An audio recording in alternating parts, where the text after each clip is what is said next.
정치권 소식 짚어보는 아침의 맞수 시간입니다. 강성필 더불어민주당 부대변인, 송영훈 전 국민의힘 대변인 나오셨습니다. 안녕하세요. 안녕하세요.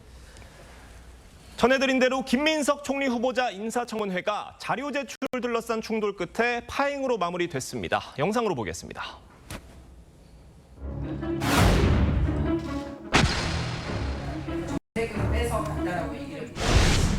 저희가 보이콧하는 게 아닙니다. 지금 김민석 후보자가 청문회를 보이콧하고 있습니다. 끝까지 인내심을 갖고 제대로 된 자료가 들어올 때까지 기다릴 것입니다. 집에 쟁여놓은 돈다발이라는 식으로 허위 사실을 유포하고 있습니다. 주진우 의원은 공개 사과를 반드시 하고요.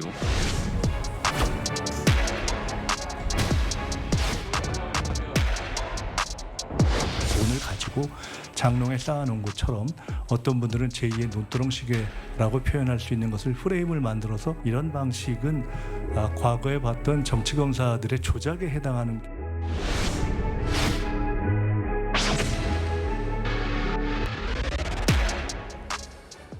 인사청문제도 도입 이후에 진행됐던 역대 총리 후보자 인사청문회 중에 이번처럼 증인이 한 명도 없었던 적은 처음이라고 합니다. 그리고 김민석 총리 후보자가 받는 여러 가지 의혹 중에 가장 많은 문제가 제기됐던 자금 논란에 대해서 김 후보자는 관련한 구체적인 증빙 자료 하나도 내놓지 않아서 자료 없고 증인 없는 청문회가 됐다, 이런 평가가 나오고 있습니다. 지금 송 대변인님께서도 관련한 여러 가지 궁금증들 많으셨을 것 같은데 이틀 동안 청문회 좀 지켜보셨잖아요. 좀 해소가 되셨습니까? 굉장히 우리 인사청문회 제도가요. 예. 25년 전으로 퇴행한 느낌을 받았습니다. 예. 25년간 국무총리 후보자에 대한 인사청문회가 총 19번이 있었습니다. 예. 그 19번의 청문회에서 168명의 증인 그리고 119명의 참고인을 채택해서 매회 평균 15.1명의 증인 또는 참고인이 있었습니다. 가장 적었을 때가 이한동 국무총리 후보자가 2000년에 처음으로 청문회를 받을 때 증인이 3명이었습니다. 참고인은 4명이었고요. 예. 그런데 이번처럼 증인 참고인 한 명도 없는 청문회는 없었습니다. 게다가 자료도 정상적으로 안 내고 있지 않습니까? 어젯밤에도 자정까지 김민석 후보자가 가장 핵심적인 자료, 즉 대출 및 상환 자료 2건과 증여세 자료 이런 것들을 내지 않아서 결국 청문회가 산회되고 파행을 빚었습니다. 자, 이렇게 자료도 없고 증인도 없는 청문회를 통해서 우리가 무엇을 검증할 수 있는가? 김민석 후보자는 프레임이라고 자꾸 언성을 높이고 있습니다만은 결국에는 이것만으로는 국민들께서 의혹이 해소되신 것은 아무것도 없을 것이다라는 말씀을 드립니다. 강성필 대변인님 좀 어떻게 보세요? 그러니까 충분한 해명의 장이 되었다고 보십니까? 아니요, 뭐 야당이 보기에는, 그리고 또 야당을 지지하시는 많은 국민들이 보시기에는 예. 미흡한 점이 저는 있었을 거라고 저는 생각을 하고, 여기에 대해서는 저희가 또 여당으로서 또 반성할 점도 있다고 생각을 합니다. 그런데 이제 큰 틀에서 봤을 때 사실 본인의 지금 현재 재산 2억입니다. 통장에 있는 돈. 근데 그 중에 1억 4,800만 원, 이 돈은 그 정치 자금이기 때문에 본인 돈도 아니에요. 그럼 쉽게 말하면 지금 64년생인데 60이 넘은 사람이 국회의원 4번이나 있는데 통장에 6천만 원 있는 거예요. 그러니까 여기에 대해서 불법 수수 자금을 받아가지고 뭐 그런 의혹이 있는데, 그래가지고 자기 곳간 채웠다는 게 고작 현금 6천만 원이겠습니까? 그리고 여러 가지 의혹이 있었던 것에 대해서 사실 소명을 한다고 했는데 또 의혹이 많이 풀어지지 않은 점에 대해서는 또 반성할 점도 있다고 생각합니다. 그런데 역대 정권이 교체된 다음에 첫 번째 국무총리에 대한 임명 동의는 시끄러웠습니다. 그러니까 과거에 어느 정도였냐면 김대중 전 대통령이 취임하시면서 김종필 국무총리에 대해서도 당시에 보수정당에서 반대할 정도였습니다. 그래서 결국에는 국무총리 서리로 시작한 거 아니겠습니까? 그리고 그럼에도 불구하고 역대 어떤 국무총리 임명 동의를 보면 매번 보수정당은 반대를 해왔고 민주당은 거의 대부분 협조를 해줬습니다. 그 증거가 지난 한덕수 국무총리 아니겠습니까? 그때 찬성 208표로 저희가 협조를 해드렸거든요. 그렇기 때문에 그때는 뭐 저희도 뭐 다 마음에 들고 다 소명이 돼가지고 했겠습니까? 근데 이제 새 정부가 처음으로 출범하는 이유가, 3년 만에 출범하는 이유가 뭡니까?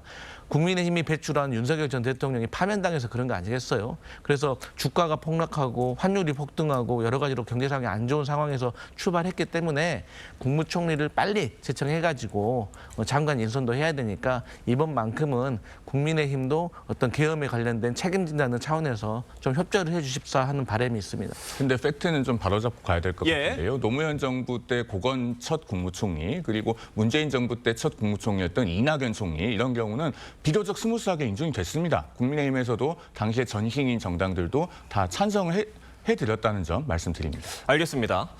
어제 많은 공방이 있었는데 김 후보자가 미국 유학 당시 후원자 강 씨로부터 받은 월 평균 450만 원의 생활비를 놓고도 야당의 공세가 이어졌습니다. 김 후보자는 전 배우자가 강 씨의 배추 농사에 투자해서 받은 수익금이라고 해명을 했는데 직접 들어보겠습니다. 도대체 얼마를 배추에 투자를 한 겁니까? 그러니까 배추 농사하는데 얼마를 투자하신 겁니까? 그때 당시 지금은 따로 살고 있는 애들 엄마가 네. 2억을 투자한 것으로 알고 2억이요. 그 돈은 다 돌려받으셨습니까? 상환을 못하다가 한참 후에 애들 엄마에게 상환한 것으로 제가 들었습니다. 송 대변인님, 매월 450만 원이면은 연에 5,400만 원이거든요. 2억을 투자해서 연에 5,400만 원이면은 이게 수익률이 25%가 넘는 거예요. 이거는 뭐 짭짤한 투자라는 표현을 넘어서 굉장히 고수익 아닙니까? 어떻게 보십니까? 대단히 고수익이죠. 예. 말씀하신 것처럼 예. 연 27%의 고수익률이고 게다가 원금까지 돌려받았다는 것 아니겠습니까? 예. 그러면은요, 우리 국민들께서 이걸 보시면서 김민석 후보자에 대해서 몇 가지 분명한 의문을 가지실 겁니다. 첫째, 이런 배추 농사의 고수익률이 누구나 가능하고 보편적으로 있을 수 있는 일이라면 김민석 후보자는 왜 그런 투자를 반복해서 하지 않았습니까? 계속했으면은 본인이 그렇게 억울해하는 증여세나 중과산세 쉽게 냈을 것이고 불법 정치자금 추징금도 13년 5개월이나 걸려서 납부한 일이 없었을 겁니다. 그러니까 이건 아주 특수한 경우라는 건데, 자 그러면은 그 수익금을 준 강신성 씨 본인은 그런 수익률을 반복해서 낼 수 있답니까? 있으면은 배추 농사를 계속하겠죠. 왜 주업으로 건설 폐기물업을 하겠습니까? 그러니까 이 거래는 대단히 석연치 않고 국민들께서 의혹을 가지실 수밖에 없는 거래인 것입니다. 한 가지 덧붙여서 말씀드리면 우리 일반 공무원들이 국가에서 해외 연수 유학 보내줄 때 해외에 가 있는 동안에 이렇게 매달 몇백만 원씩 생활비를 받았다. 예. 과연 감사받지 않겠습니까? 그리고 감사 결과에 따라서 불법적인 것이 드러나면 징계받지 않겠습니까? 왜 정치인인 국무총리 후보자에 대해서는 이렇게 말만 믿고 그리고 증인도 없고 제대로 된 자료도 없이 그냥 넘어가야 되는가? 역시나 국민들께서 개탄을 금하지 못하고 계실 거라고 생각합니다. 그 말씀해 주셨는데 저 2억 원을 원금을 돌려받았다는 거예요. 네. 그러니까 원금 보장 투자로 보이는데 보통 네. 그런 경우에는 저희가 뭐 차용증이라든지 어떤 계약서를 작성을 하잖아요. 네. 그런 자료가 있으면은 좀 제출을 했으면 좋겠는데 제출을 하지 않는 부분에 대해서 지적이 나오고 있고 네. 또 이 투자 자체를 김민석 후보자가 어떤 그 자금의 저수지라고 지목되는 강 씨를 통해서 했다는 점, 이 점도 여전히 석연치가 않다는 지적입니다. 어떻게 보십니까? 사실 오랫동안 지인 관계로 있으면서 믿을 수 있는 사람이니까 또 2억이라는 돈을 맡기지 않았겠습니까? 예. 뭐 김민석 후보자가 몇십억 자산가도 아니기 때문에 그리고 그 돈 아파트 뭐 전세금 빼서 줬다는 거 아니겠어요? 그런데 이 배추 농사 일명 밭대기 이것을 좀 국민의힘 의원들이 현장 조사를 좀 안 하시는 것 같아요. 제가 이번에 좀 국민의힘 청문위원님들 보면은 조금 현장을 발로 뛰지 않는다라는 조금 아쉬움이 있었는데 이런 부분에서 드러나는 것 같아요. 이 밭대기란 게 뭐냐면 전문적으로 하시는 분들이 있습니다. 근데 여기에 대해서도 뭐 석 달 한철이라고 말하더라고요. 현실을 정말 모르는 거예요. 이거요. 여름에는 강원도에 가서 하고 겨울에는 해남 가서 합니다. 그래서 거의 1년 내내 이루어지는 것이고요. 이게 여름이라든가 그럴 때 태풍이나 폭염이 와가지고 배추의 수확량이 좀 줄어들잖아요. 그럼 배추값이 오르게 됩니다. 그래서 큰 수익을 올리는 거고요. 여기에 대해서 이제 큰 수익이 날 때도 있지만 또 배추 농사가 잘 되면 또 그렇지 않은 경우도 있어요. 그렇기 때문에 항상 돈을 벌 수 있는 건 아닌 거고요. 더 중요한 것은 뭐 이제 김민석 후보자가 뭐 이걸 통해서 450만 원 돈 많이 벌지 않았냐, 검은 돈 벌지 않았냐 그러는데 사실 국민들이 이걸 더 이해를 못 하겠습니까? 예. 4년 동안 로펌에 가가지고 4번 회의 참석하고 19억 받은 걸 더 이해 못 하겠습니까? 아니면 1년 만에 6억을 받는 걸 더 이해 못 하겠습니까? 그런 거에 비하면 제가 다시 말씀드리지만 현금 6천만 원도 없는 사람입니다. 그렇기 때문에 여기에 대해서는 충분히 현실을 잘 모르신 분들은 의심할 수도 있지만 또 여기에 대해서는 또 후보자가 또 상세하게 설명을 하고 이해시키지 못한 책임도 있다고 보는데 제가 아는 현실은 이렇다 이런 말씀 드립니다. 제가 정말 짧게 한 말씀만 드리면요. 예. 국민의힘 의원들이 현장을 갈 필요가 없었을 거라고 저는 생각합니다. 왜냐하면 김민석 후보자가 과거 불법 정치자금으로 처벌받은 사건, 그 사건 1심 판결문을 보면 강신성 씨가 김민석 후보자에게 무상으로 준 생활비가 1억 6천여만 원이다. 이렇게 나와 있습니다. 그러면 법원 판결문에 뻔히 나와 있는데 그걸 무슨 배추밭을 현장 조사를 합니까? 그렇게 따진다면 예. 의혹이 한 4가지 정도 크게 되는데 그렇게 말씀하시는 것처럼 현장 가볼 일이 없는 것도 있어요. 근데 현장 가봐야 될 일도 많거든요. 그러니까 오랜만에 야당하니까 청문위원 안 해보셔서 그런 것 같은데 제가 국회에서 10년 넘게 일하면서 청문 준비 많이 해봤거든요. 저희는 그 현장 갔습니다. 만약에 청와대 이런 거 의혹 나오잖아요. 바로 청와대 저희는 갑니다. 그리고 그러니까 지금 그런데 그 배추 투자 논란에 대해서 뭐 이제 여당에 계신 분들께서 말씀하시기로는 당시에 그런 관련 펀드들이 실제로 있었고 그런 투자 트렌드가 있었다는 식의 설명을 해주고 계십니다만 지금 국민의힘에서 얘기를 하는 거는 그런 투자를 했으면은 관련한 구체적인 증빙 자료를 통해서 입증을 해야 되는 게 지금 김민석 총리 후보자가 보여야 될 모습인데 지금 그런 모습을 보이지 않는 게 굉장히 맞습니다. 아쉽다는 거죠. 그렇기 때문에 저도 이 사업 자체는 이런 것이 없다는 게 아니라 이런 사업 자체는 있다. 다만 거기에 대해서 소명을 제대로 못한 것은 또 책임이 있다. 제가 그래서 그렇게 말씀드린 겁니다. 구두로 설명이 끝난 점에 대해서는 아쉬움이 네, 뭐 맞습니다. 여야를 가리지 않고 나오고 있는 것 같습니다. 다음 이야기도 해보겠습니다. 이재명 대통령이 위임한 송미령 농식품부 장관이 어제 국회를 찾았습니다. 과거 양곡관리법을 농망법이라고 표현한 것에 대해 사과를 했는데 목소리 들어보겠습니다. 농망사법이라고 제가 말씀을 드린 것은 우리 농업의 미래를 망치는 4가지 법률이기 때문에 농망법 이런 식으로 표현한 것에 대해서 다시 한번 제거하자는 취지의 절실함의 표현이 좀 거친 표현으로 된 것에 대해서는 그 사과 말씀을 드린다. 농망법이 그럼 희망법으로 바뀌는 겁니까? 의원님들하고 그 부분을 같이 논의해야 합니다. 주요 입법과제, 정책과제에 대한 재검토. 이건 전적으로 우리 장관님이 이겨내고 돌파해야 할 일이다. 소신도 버리면서까지 소신을 다시 버리지 법 않습니다. 개정 추진하시겠다 그러면 사퇴하시는 게 맞는 것 같습니다. 아니요. 과거 양곡관리법을 농망법이라고 표현한 것에 대해서 사과를 한 겁니다. 지금 민주당에서는 송미령 장관에 대한 입장 어떻게 바뀌어가고 있습니까? 뭐 이제 내부적으로는 사실 서운한 마음이 있습니다. 예. 그리고 또 이제 진보당 같은 경우들 다른 뭐 정당에서도 사실 비판을 많이 하고 있기 네. 때문에 사실 조금 난감한 면이 있는 것이죠. 그런다고 해서 뭐 대통령께서 그 지명하신 분을 비판이 조금 있다고 해서 처리하는 것도 저는 맞지 않다고 생각을 하고 다만 이제 국민의힘에게 조금 부탁을 드리고 싶은 거는 어쨌든 국민의힘에서 윤석열 정부에서 이 송미령 장관을 임명을 했잖아요. 그때 농정 경험 26년이라고 적임자라고 인재라고 말씀을 하셨어요. 그러면 그 인재가 비록 마음이 바뀌었다고 하더라도 다른 정부에서 국가와 국민을 위해서 그 재능을 쓸 수 있도록 도와주는 것이 저는 그 큰 틀에서 맞는 게 아닐까라고 생각을 하고 또 저희 진영 내부에서 있던 이런 서운함에 대해서는 또 차차 설명을 통해 가지고 저희가 설득해 나가야 될 일이다라고 생각을 합니다. 그런데 모든 정책이라는 것이 장점과 단점이 있는 거예요. 그래서 윤석열 정부에서는 뭐 대표적으로 양곡관리법에 대해서 반대하셨지만 또 이번 정부에서 이걸 추진하고 있기 때문에 또 송미령 장관이 거기에 맞는 대안을 찾아서 잘 수립해 주길 바란다 이런 생각합니다. 다만 일국의 부처의 수장이 어떤 정권이 바뀐다고 해서 기존에 가지고 있던 입장을 이렇게 바뀌는 모습에 대해서는 국민의힘에서 굉장히 맹렬한 비판이 나오고 있습니다. 어떻게 보고 계십니까? 국민들께서도 쉽게 납득하시기 어려울 거라고 생각합니다. 예. 송미령 장관이 일개 실국장이나 과장도 아니고 네. 장관 아니겠습니까? 농업정책의 수장인데 과거에는 이 이른바 농업사법이라고 하는 것을 농망법이라고 하면서 우리 국가재정에도 굉장히 큰 어려움을 주고 더더군다나 농업구조조정에도 도움이 안 된다는 점을 정확하게 지적을 해왔습니다. 예. 그런데 이제는 희망법으로 바꾸겠다고 하는데 사실 왜 그렇게 입장이 180도 바뀌었는가 여기에 대한 납득할 만한 설명은 없어요. 유일하게 달라진 것은 본인이 구정부의 장관이다가 새 정부에서도 장관으로 유임되었다는 것밖에 없습니다. 그렇다면은 이렇게 손바닥 뒤집듯이 정책에 대한 입장이 바뀐다면은 앞으로 대한민국 장관, 국무위원들의 말을 어떤 국민들께서 신뢰하시겠습니까? 짧게만 덧붙이자면 지금 언론 보도를 종합해 보면 이 농업사법이라고 하는 것을 다소 수정해서 추진을 하면서 쌀 재배 면적을 목표치 이하로 낮추고 그 낮춘다는 전제하에서 남는 쌀을 사준다 이렇게 가는 것 같은데 그렇게 해도 우리 재정에 큰 부담이 되는 것은 물론이고 만약에 그 기준 면적이라고 하는 것을 대통령령으로 정한다 이렇게 했을 때는 장관의 소신도 통하기 어려울 가능성이 있다. 이 부분도 송미령 장관께서 명심을 하셔야 될 것이다라는 말씀을 드립니다. 알겠습니다. 저희가 다음 소식도 짚어보겠습니다. 조은석 내란 특검이 청구한 윤석열 전 대통령에 대한 체포영장이 기각됐습니다. 제가 드리고 싶은 질문은 이 내란 특검이 체포영장 기각 예상을 했을 것으로 보세요?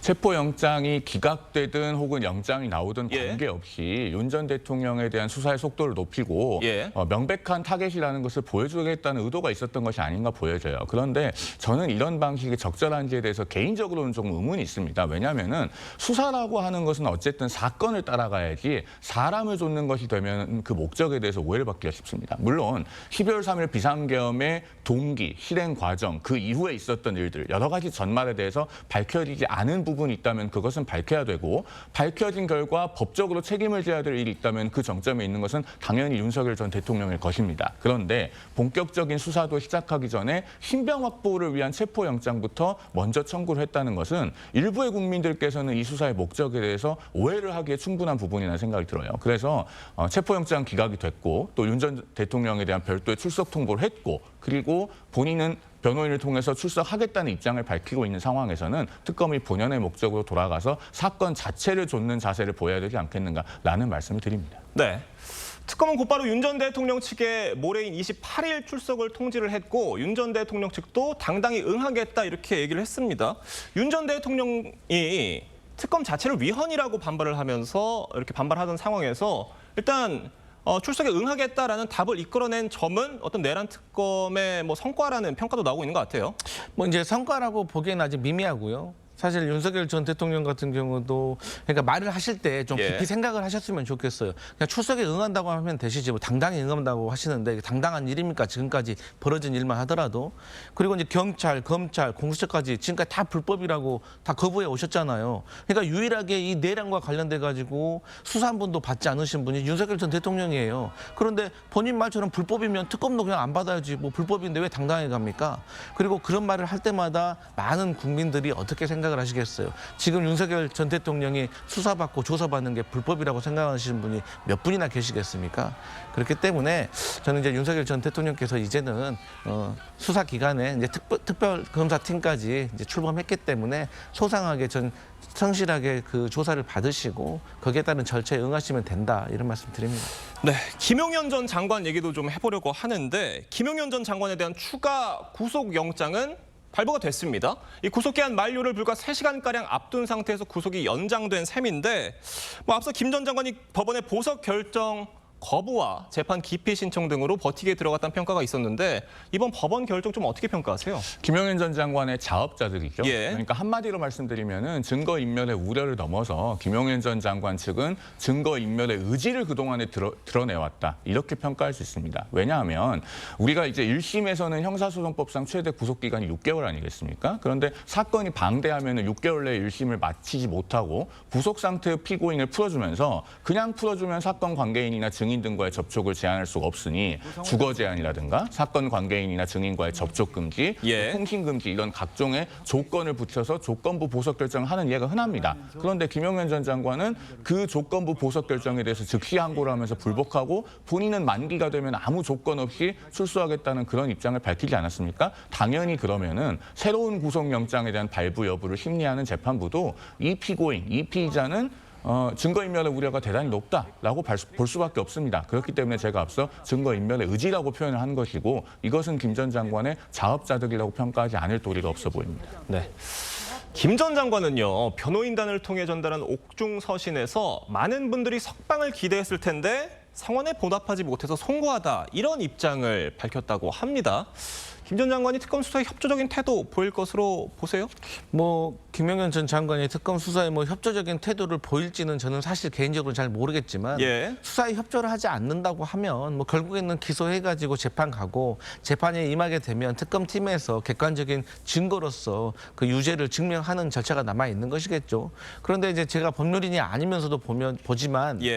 여러 가지 정황이 너무 많은 거예요. 그리고 여러 가지 많은 사람들의 또 증언이 있기 때문에 저는 김용현 전 장관과 다른 군 사령관들의 유죄를 입증하는 것은 그렇게 어렵지 않을 거라고 생각을 하고 오히려 지금 알려지지 않은 더 많은 범죄에 대해서 수사하는 것이 저는 더 급선무라고 생각을 합니다. 그런 차원에서 이제 김용현 전 장관이 수사에 협조하는 것이 이제 국민에 대한 마지막 뭐 도리랄까 이런 생각인 것이고 석방을 기대했는데 성원에 보답하지 못했다. 저는 누가 그런 석방을 바라고 있는지도 잘 모르겠어요. 그래서 저는 이러한 몇몇 잘못된 지지자들의 행동들이 오히려 특검 수사라든가 진실을 규명하는 데 반대가 될 것 같아서 저는 이것이 우려스럽다 이런 말씀 드리겠습니다. 네, 지금 다른 두 특검의 경우에는 김건희 여사 체포영장 청구 가능성에 대한 입장을 밝혔는데 김건희 여사 체포 가능성 좀 어떻게 보고 계십니까? 일단은 지금 윤 전 대통령에 대한 체포영장도 기각된 마당에 김건희 명태균 특검법의 그 특검팀도 일단은 정식으로 공식적으로 출석 요구를 하고 거기에 대한 반응을 보아가면서 다음 절차를 정하는 것이 순리겠죠. 그리고